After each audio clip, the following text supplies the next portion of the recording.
What you're about to hear is one of the closest, craziest finishes distance running has seen in years, and I promise you, if you leave before the end, you're going to miss the twist that made this whole story even bigger. Stick around, because by the end of this, you'll understand why one runner's entire season came down to a single mistake he'd already made once before.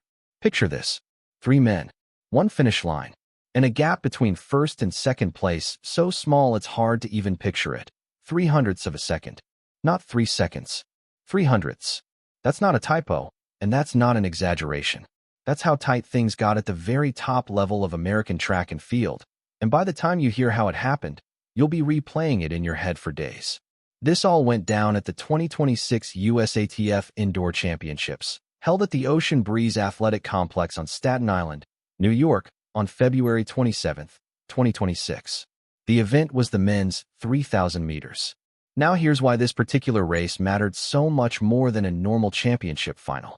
This race was also the qualifier for the World Indoor Championships in Poland. Only 2 spots were up for grabs. Finish third, and your international season could be over before it even started. Keep that rule in mind, because it's going to matter a lot in about 60 seconds. 3 massive names towed the line that day. Cole Hocker, the reigning Olympic 1,500-meter gold medalist. Yared Nuguse, an American record holder and Olympic medalist. And Nico Young, the reigning U.S. 10,000-meter champion. 3 elite runners. 2 tickets to Poland. Somebody was going home disappointed, and nobody in that building knew yet who it would be. The race opened slow, almost suspiciously slow. Hocker sat at the front for nearly the entire first mile, but the pace felt cautious, like everyone was waiting for someone else to blink first. Eventually, a runner named Matt Wilkinson pushed the pace up front, and that's when things started to shift. With 500 meters remaining, Nuguse surged into the lead. Hocker slipped back to third. And here's the part that should have worried everyone watching. He looked completely calm about it. Because if you know anything about Cole Hocker, you know this exact scenario has played out before. Just months earlier, he was sitting in 7th place in the final stretch of a major U.S. race, and won. Before that, he'd been buried in 12th place in a World Championship final, and won that too. So when Hocker drops back late in a race, that's not panic. That's the setup. With 300 meters left, Nico Young made his move. He blasted past the field and grabbed the lead. Hocker was still stuck in third. If you were watching live and didn't know his history, you'd have written him off completely. But this is exactly when Hocker becomes dangerous.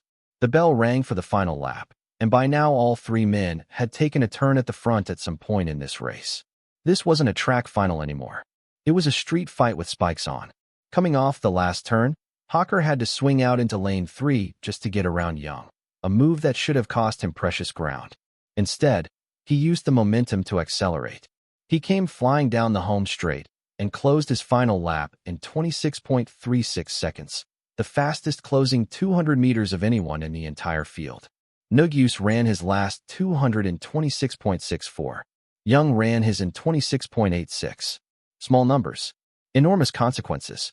At the very last instant, Hocker leaned at the tape and stole the win right out from under both of them. Here's exactly how close it was, and I want you to really sit with these numbers for a second.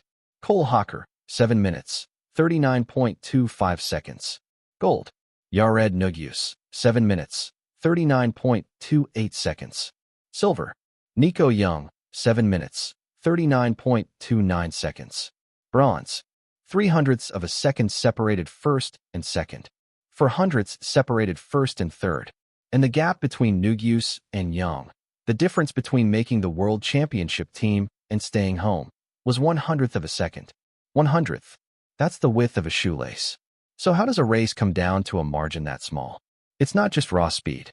It's what happens in the final 10 meters when legs are burning and judgment starts to slip. Nico Young forgot to lean at the line.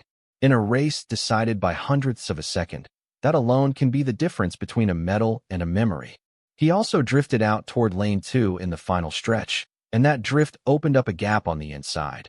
A gap Nuguse spotted instantly and shot straight through to steal second place. And here's where the story gets almost unbelievable. Young had made this exact mistake before, in a different major U.S. race the year prior. Back then, it was Hocker who found that same inside gap and used it to win. So Young didn't just make a mistake. He fell into the identical trap twice, against the same runner both times. Nuguse wasn't flawless either. He drifted wide near the final turn, expecting he'd have to pass Young on the outside, then spotted the inside lane opening up and cut back in just in time. It worked out perfectly for him, but it easily could have gone the other way, and he knew it. After the race, Hocker explained his strategy, and it tells you everything about how his mind works in these moments. He said he stayed patient and simply stayed attached to both Nuguse and Young through those final laps, knowing both were dangerous finishers, and knowing only two of the three would be moving on. He wasn't trying to control the race. He was trying to stay close enough to strike the moment it mattered. For Nuguse, beating Young meant something far bigger than a medal. He'd been through a rough patch leading into this race. He'd lost to Young earlier in the season while sick, and lost another major mile race while injured. This time there were no excuses left, and he knew it. He later said that when they came around him in that final 100 meters, his mind was simply telling him he wasn't sick anymore, he wasn't hurt anymore, and he could still do this, just like the old days. For Nico Young, this was heartbreak in its purest form. He led the race with 300 meters to go.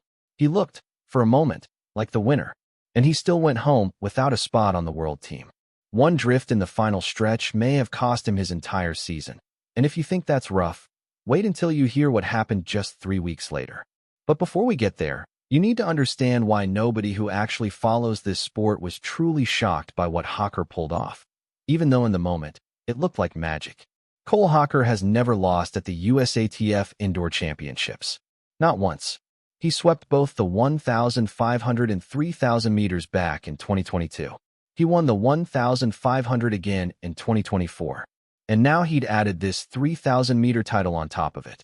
A perfect record across years of racing at this meet. And just 2 weeks before this exact race, Hocker had broken Nuguse's American record in the indoor mile, running 3 minutes and 45.94 seconds, slicing more than half a second off the previous mark. 2 weeks later, he beat that same rival again, this time over 3,000 meters. And then, the very next day after this race, Hocker lined up again in the 1,500 meters and finished 5th. That might sound like a letdown. It's actually the opposite.